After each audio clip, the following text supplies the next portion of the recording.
Okay မင်္ဂလာပါဗျကျွန်တော်တို့ဒီနေ့ပေါ့နော်မော်လမြိုင်စေယုံကြီးကိုလူနာတွေတပ်ပို့တဲ့အခါမှာဘာလို့တွေ့ရလဲဆိုတော့ကျွန်တော်တို့နေပူရှင်ကြောင်းပေါ့နော်ဟတ်တဲ့ရရှော့ရတဲ့လူနာတွေတော်တော်များများမော်လမြိုင်စေယုံကြီးကိုရောက်ရှိနေတာကျွန်တော်တွေ့ရှိရပါတယ်ဒါကြောင့်မို့လို့မော်လမြိုင်မျိုးသူမျိုးသားအနေနဲ့ဒီချိန်ကာလမှာအပူချိန်တွေမြင့်မားနေတဲ့အတွက်အပြင်ထွက်တဲ့အခါမှာ U site ထွက်ပေးဖို့ကျွန်တော်တို့ဒီနေကာဝတ်စုံတွေကျွန်တော်တို့မြန်မာတက်တာတွေလက်ရှိဝတ်စုံတာတွေဝတ်ပြီးသွားဖို့နဲ့နောက်တစ်ခုကတကြီးရုပ်တွေကျွန်တော်တို့နေရတဲ့အေးတဲ့နေရာတွေမှာနေပြီးဖို့ပေါ့နော်ဒါလေးတွေ view site ဖို့လိုအပ်တယ်နောက်တစ်ခုကဒီ site က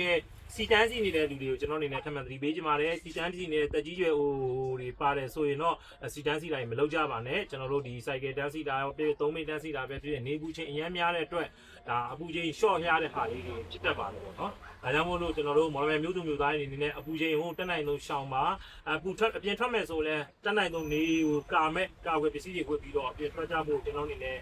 တတိပေးလို့ဆိုတာပါအားလုံးကျေးဇူးတင်ပါတယ်ကျမကြီးကူးဆိုင်ကြပါဗျာ